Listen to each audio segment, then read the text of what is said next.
McCrory versus Loretta Lynch. McCrory might lose.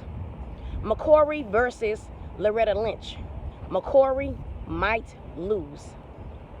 Thank you for tuning in to Laura at the Black Political Buzz Network.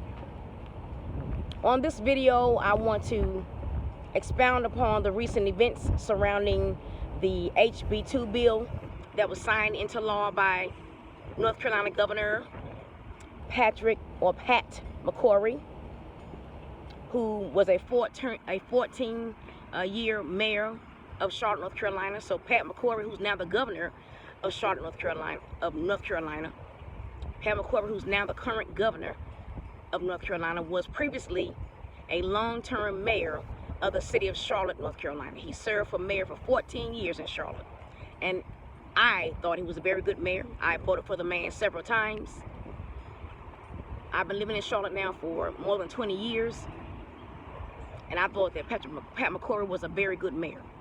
I voted for the man several times. And he's now the governor of North Carolina. And I don't think he has maximized his potential as governor. I repeat, I don't believe that Pat McCrory has maximized his potential as North Carolina governor. And he hasn't really shown that much of bravado, political bravado, until the HB2 controversy arose. So until the HB2 controversy arose, in my opinion, Governor Pat McCrory of North Carolina had not shown his full potential or political bravado as governor of this state. I'm glad to see that he's now speaking up and now coming out of the woodworks on critical, crucial issues which affect North Carolina citizens and residents. But for quite some time, he was dormant. He was lying dormant, somewhat hidden away. I don't know why. Maybe he was afraid of Obama. President Obama came to North Carolina several times. Obama's made several visits to North Carolina after Pat McCrory was elected governor of the state. So I don't know.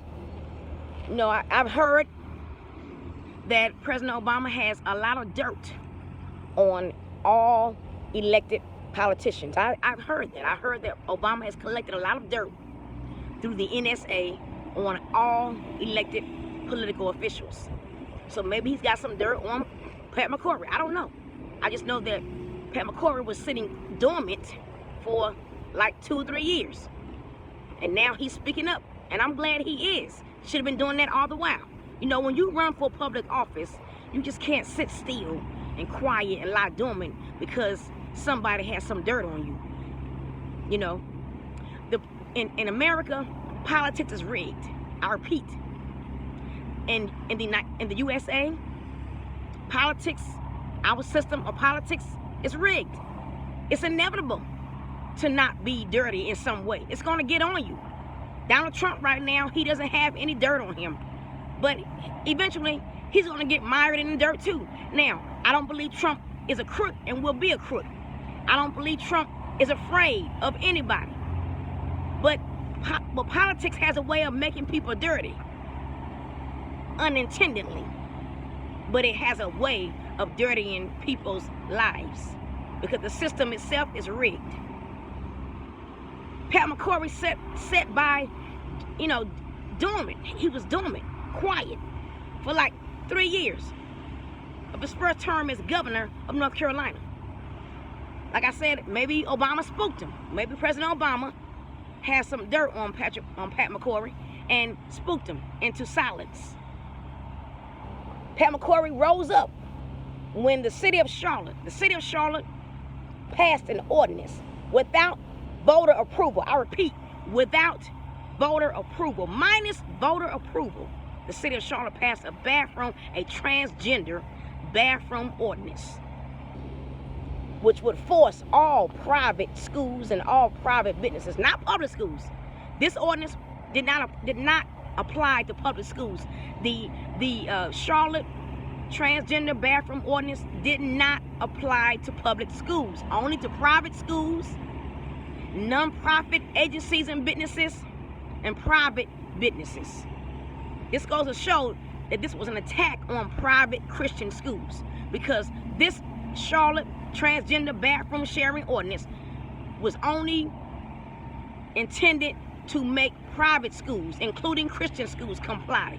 Public schools were exempt. Public schools were exempt. Now, they're claiming this HB2 law that Governor Pat McCrory signed into law. They're claiming it's discrimination against the transgender. Well, why would you pass a law? Why would a city council pass a law that exempts public schools and only require private schools to comply? That within itself is a form of discrimination. But the media, CNN and NBC, they're not talking about that. Well, Pat McCrory has recently become greatly embroiled. He allowed himself to be dragged. Now, passing HB2 was necessary. I totally agree with Pat McCrory on this. Governor McCory signing the HB2 law, I stand with him on this. I agree 100%.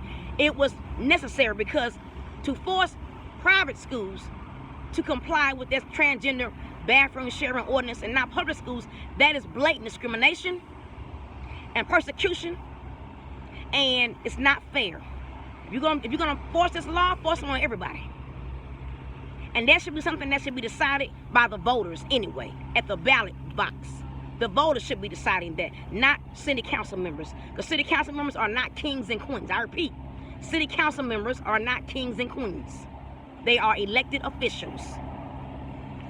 So I agree with Pat McCrory on his stance to sign HB2, because it was unfair and it was hypocritical. So he needed to sign that HB2 bill to overturn what Charlotte did. Like they're kings and queens when they're not. They're elected. They are elected officials, and they did not go through the people to have that transgender bathroom sharing ordinance passed. They didn't go to the voters. As a matter of fact, they tried it at the voter box, and the voters in Charlotte, they don't want that. They came out and spoke in large droves, saying they don't want that for our city. So Pat McCrory was not wrong in signing HB2 into law. He spoke up on that, and he should have done so, rightfully so. But now he's embroiled in a battle, a federal legal battle with the United States Department of Justice and the U.S. Attorney General, Loretta Lynch, who is a North Carolina native. Loretta Lynch is from North Carolina. She served, as a federal judge for many years in New York, but she's not from New York. I am from New York. Loretta Lynch is not from New York. She moved there and worked there, as a federal judge, but she's not from New York. She's from North Carolina. And President Obama chose her because he knows that most black people out of the South, they will do what they're told to do, especially for a very good paycheck. Doesn't matter how brilliant they are, intellectually wise, doesn't matter how intelligent they are, they will still do what they're told to do. They're very compliant. Most blacks from the South are very compliant people. And I'm not saying that to offend Loretta Lynch. I'm not trying to offend her, but most blacks from the South are very compliant. And they don't believe in, going outside of the line or going off script.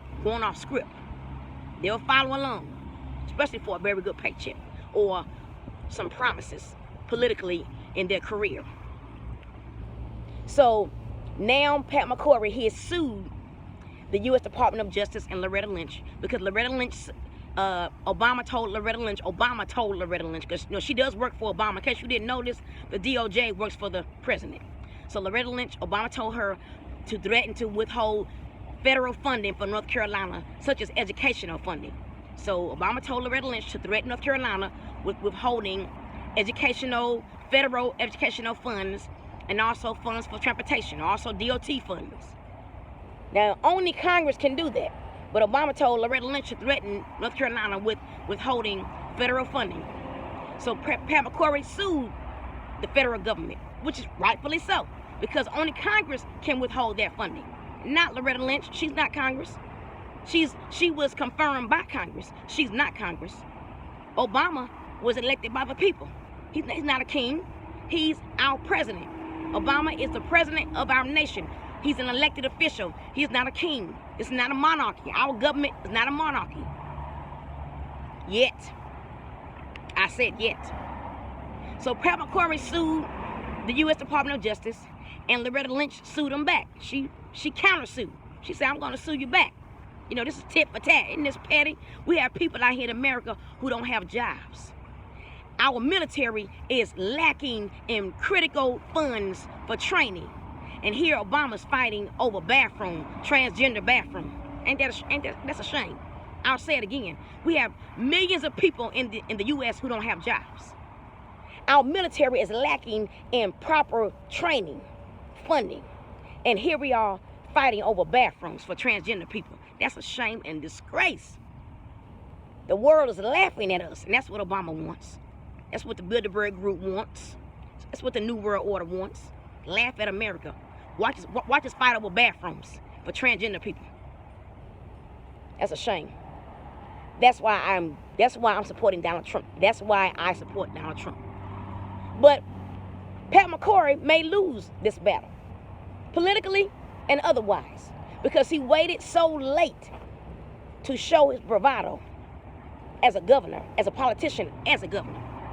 He sat back and allowed Obama and someone else to push him into a corner, you know, because maybe he was afraid they had something on him. I don't know.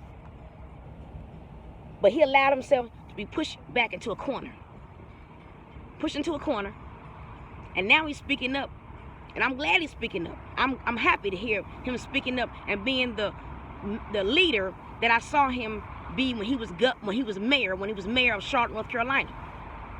But he may have spoken up too late. Nevertheless, I'm glad he still spoke up. But this is a battle that he may lose. He may lose his re-election, and he may lose his career politically. But at least he stood up. But he did it. He may have done it too late. You don't do it. You can't sit back for 3 years and let somebody push you into a corner and bully you, because that's bullying. When you have dirt on when you're a president and you have dirt on a politician and you use that as a bully pulpit for your agenda, for your personal agenda, that's bullying.